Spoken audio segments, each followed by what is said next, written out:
দোস্ত, আমি এখন দিল্লি ফতেপুরি মসজিদে আছি। এটা হচ্ছে দিল্লির ফতেপুরি মসজিদ। হ্যাঁ, এই মসজিদের এক ঐতিহাসিক স্মৃতি জড়িয়ে আছে। এটা সম্ভবত, আমি ঠিক জানিনি এটা কোনো মাজার ফাজার হবে। হ্যাঁ, এখানে ঢুকতে গেলে জুতো খুলেই ঢুকতে হবে। এখানে কিছু একটা লেখা আছে, তোমাদেরকে দেখিয়ে দিচ্ছি।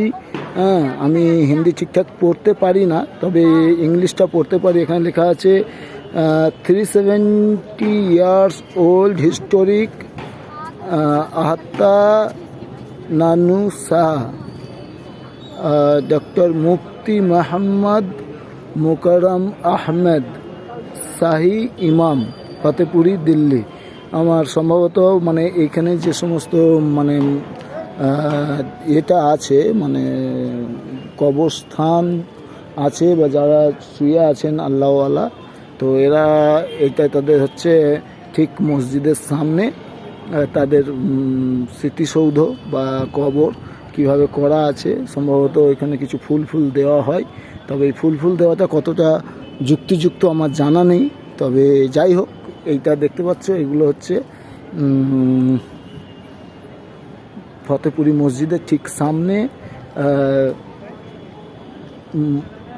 মানে স্মৃতিসৌধ বা কবর আছে। তিনজন ব্যক্তির নাম আছে। এই বড় একটা দুটো, আর এপাশে একটা আছে, ওই একদম লাস্টে একটা, তিনটে। এর মাঝখানে লাল ফুল দিয়ে সাজানো আছে একটা ছোট, এবং এই বড়োর পেছনে একটা ছোট কবর কারোর আছে। তার এই বড়োর পিছনে এখানে কিছু আরবি বা উর্দু লেখা আছে। ঠিক তার পিছনে একটা কবর আছে। হ্যাঁ, ঠিক তার পিছনে পরপর তিনটে কবর আছে। তো যাই হোক, আর এখানে এটা হচ্ছে উজু করার জায়গা। এখানে ফাউন্টেন আছে, যেটাকে আমরা বাংলায় ফোয়ারা বলি, আর পানি দেওয়া আছে। তো এটা হচ্ছে উজু করার জায়গা। যারা নামাজ পড়বে তারা এখানে উজু করে নামাজ পড়বে। আর এটা হচ্ছে সামনে মসজিদের টোটাল ভিউ, দিল্লি ফতেপুরি মসজিদ। হ্যাঁ, আর এর ঠিক উল্টো দিকে আছে দিল্লি জামা মসজিদ, সেই বহু চর্চিত এবং ঐতিহাসিক জামা মসজিদ। তো আমি জামা মসজিদে যাব একটু পরে। তো তার আগে এই ফতেপুরি মসজিদে এসেছি। এই ফতেপুরি মসজিদ আপনাদের দেখিয়ে দিচ্ছি, ঠিক আছে? দেখে নাও। এটা হচ্ছে তো ফতেপুরি মসজিদের ওই পাশে একটা গেট আছে, ওই দূরে একটা গেট দেখা যাচ্ছে এই সোজা, আর এ পাশেও একটা গেট আছে, এই একটা গেট, ঠিক আছে?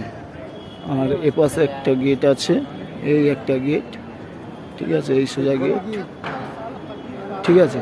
এই গেট থেকে আমি প্রবেশ করলাম।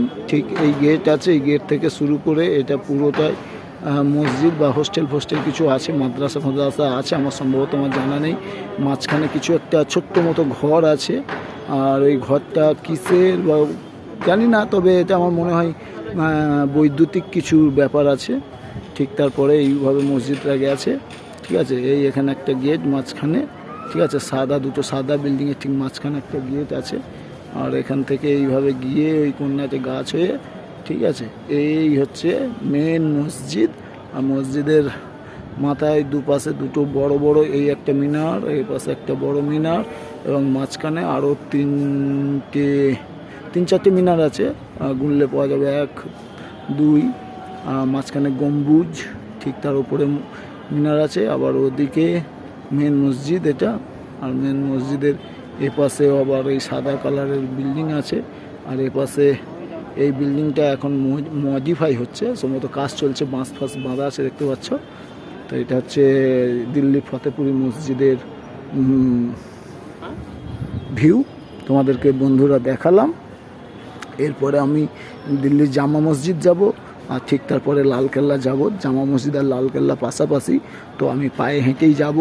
আর একটা বন্ধুরা বলে রাখি, দিল্লিতে তোমরা যারা আসবে একটু সতর্ক থাকবে, কারণ এখানকার যে সমস্ত গাড়িগুলো চলে, বিশেষ করে সিএনজি বা ইলেকট্রিক রিক্সা, এরা বাইরের লোক দেখলে প্রচুর পরিমাণে ভাড়া নেয়, ঠিক আছে? সেদিকটা খেয়াল রাখবে, কারণ আমি এইভাবে অনেক ভাড়া দিয়েছি।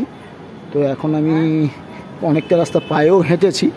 তো আমি যে গেট দিয়ে ঢুকেছিলাম সেই গেট দিয়ে বেরিয়ে যাচ্ছি, হ্যাঁ, মেন রোডে। আর তারপরে আমি হেঁটে হচ্ছে জামা মসজিদে যাব, দিল্লি জামা মসজিদ ঐতিহাসিক। এই ফতেপুরি মসজিদটাও কিন্তু বেশ ঐতিহাসিক মসজিদ এবং 378 বছর পুরনো, মানে ভারতবর্ষ স্বাধীনের অনেক অনেক অনেক আগে থেকে এই মসজিদ হয়েছে। হ্যাঁ, তো এখন এই পর্যন্ত বন্ধুরা, আবার পরের ভিডিওতে দেখা হবে। এই মসজিদের আশেপাশে মানে এই সমস্ত ড্রাই ফ্রুটের দোকান আছে, হ্যাঁ, বাদাম, কাজু ফাজু হানতান আছে। আর এই রাস্তা, আর এখান থেকে সোজা গেলে জামা মসজিদ পাওয়া যাবে। ওকে, ধন্যবাদ বন্ধুরা।